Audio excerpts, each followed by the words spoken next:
오늘의 말씀 사무엘상 22장 1절에서 5절 말씀입니다.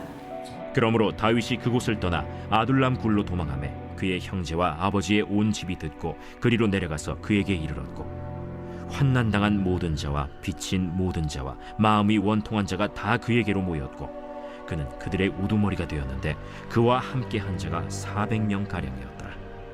다윗이 거기서 모압 미스베로 가서 모압 왕에게 이르되, 하나님이 나를 위하여 어떻게 하실지를 내가 알기까지 나의 부모가 나와서 당신들과 함께 있게 하기를 청하나이다 하고 부모를 인도하여 모압 왕 앞에 나아갔더니 그들은 다윗이 요새에 있을 동안에 모압 왕과 함께 있었더라.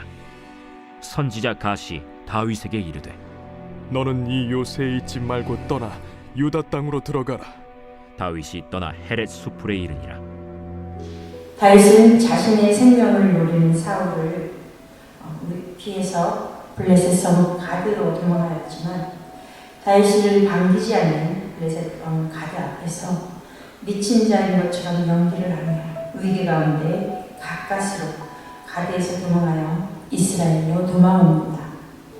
다윗이 이스라엘로 돌아와 아둘람굴로 피하여 이곳을 도피처로 삼고 다윗에게 모여드는 400명 가량의 사람들과 이곳에서 공동체를 형성합니다. 다윗이 가드왕 아기스를 피해 도망온 아둘람에는 다양한 종류의 사람들이 있었는데요. 환난당한 자, 빚진 자, 마음이 원통한 자들이 모여들었습니다. 이들은 모두 다윗을 따른다는 이유로 사울로부터 고통을 당한 자들이었습니다. 그리고 빚을 진 자들도 이곳에 모였습니다. 이들은 빚을 갚지 못해 재산을 몰수당한 그러한 자들로 노예로 전락하여 채권자들로부터 도망친 가난한 자들이 있었습니다. 또한 마음이 원통한 자들도 이곳에 모여들었습니다.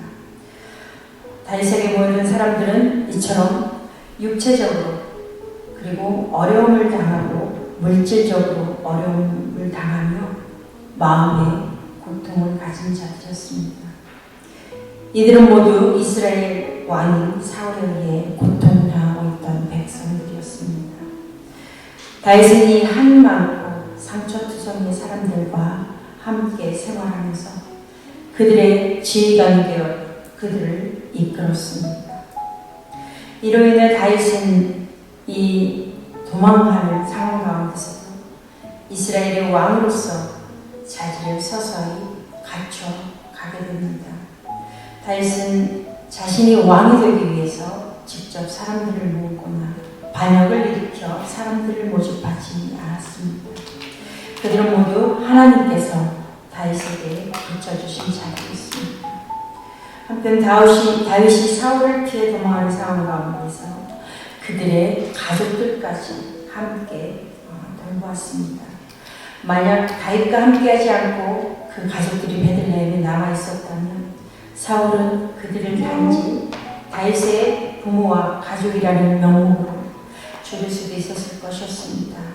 그래야 다윗은 비록 자신을 버린 부모님이었지만 또한 그러한 형제들이었지만 다윗은 부모님의 안위를 걱정하여 그들을 사울의 권력이 미치지 못하는 모압으로 인도합니다. 그리고 다윗은 하나님의 뜻을 알 때까지 잠시 동안 모압 왕이 자신의 부모님을 안전하게 머물러 있도록 이탁합니다.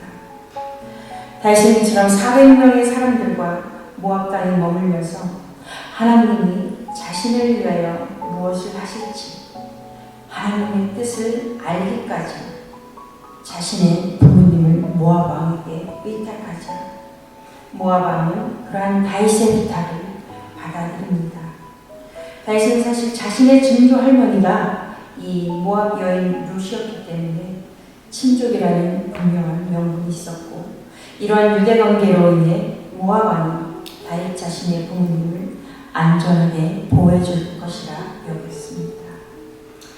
이러한 때 하나님은 하나님의 뜻을 기다리던 다윗에게 다음과 같이 말씀하십니다. 5절 선지자 갓이 다윗에게 이르되 너는 이 요새에 있지 말고 떠나 유다 땅으로 들어가라. 다윗이 떠나 헤레스풀에 이르니라. 하나님은 다윗에게 모압 요새에 머무르지 말고 이곳을 떠나 유다 땅으로 들어가라고 말씀하십니다. 다윗이 유다 땅으로 다시 돌아간다는 것은 다시금 사울의 그 위협으로부터 늘 불안에 시달리며 도망하며 살아가야 한다는 그런 의미가 있습니다. 그럼에도 불구하고 하나님은 다윗을 그 사지로 들어가라고 명령하십니다. 그리하여 다윗은 즉시 순종하여 유다 땅의 헤레스풀에 도착합니다. 다윗은 집안에서 이세 8째이자 막내 아들이었습니다. 또한 가족들 중 그 누구도 다윗에게 관심을 주지 않는 그런 자였습니다. 그런 다윗에게 이스라엘에서 사회적으로 정치적으로 소외당하는 자들이 모여들었고 다윗은 그들의 우두머리가 되었습니다. 다윗은 그렇게 유다 땅으로 들어가게 되면 분명히 사울의 위협을 받을 수밖에 없었을 텐데 왜 하나님은 다윗을 유다 땅으로 돌아가라고 명령하셨을까요? 다윗의 상황이 아무리 위험하다 하더라도 다윗은 하나님이 이스라엘의 왕으로 세우신 자였습니다. 따라서 이스라엘 땅은 여호와 하나님이 통치하시는 지역이기에 이스라엘을 벗어난다는 것은 하나님의 통치를 벗어나는 것이었기 때문에 다윗을 다시 유다로 돌아가기를 원하셨던 것입니다. 하나님의 말씀에 순종하면 모압에서의 안전한 삶을 버리고 다시 유다 광야에서 도망자 신세로 불안한 나날들을 보낼 수밖에 없을지라도 다윗은 하나님의 보호하심을 받기 때문에 더 안전할 것이었습니다. 그래야 하나님은 그렇게 다윗을 다시 유다로 돌려보내는 것입니다. 그리고 또한 하나님은 다윗이 유다에 머물면서 이스라엘 사람들에게 왕으로서 지지 기반을 만들어야 하기 때문에 또한 그렇게 명령하신 것입니다. 다윗은 이처럼 이스라엘의 왕으로 온전히 세움을 받기 전에 그를 따르던 사회적 약자와 소외된 자들을 품으며 장차 이스라엘 왕으로 준비되어 가고 있었습니다. 사랑하는 사도교회 성도 여러분, 다윗이 도망을 가는 그런 고난의 상황 가운데서도 그를 따라 환난당한 자, 빚진 자, 마음이 원통한 자들과 가족과 부모님까지도 돌보며 이스라엘 왕으로 빚어가신 하나님의 인도하심에 순종한 것 같이 오늘 우리의 삶이 눈물과 한숨 짓는 그런 고난에 처해 있을지라도 그것을 마다하지 말고 피하지 말고 그 모든 인도하심에 순종하며 그 고난을 통해 하나님의 뜻을 이루어가시는 신뢰하시기를 바랍니다. 그리하여 하나님께서 삶의 일상에서 묵묵히 하나님께 순종하는 모두가 되시기를 간절히 소망합니다.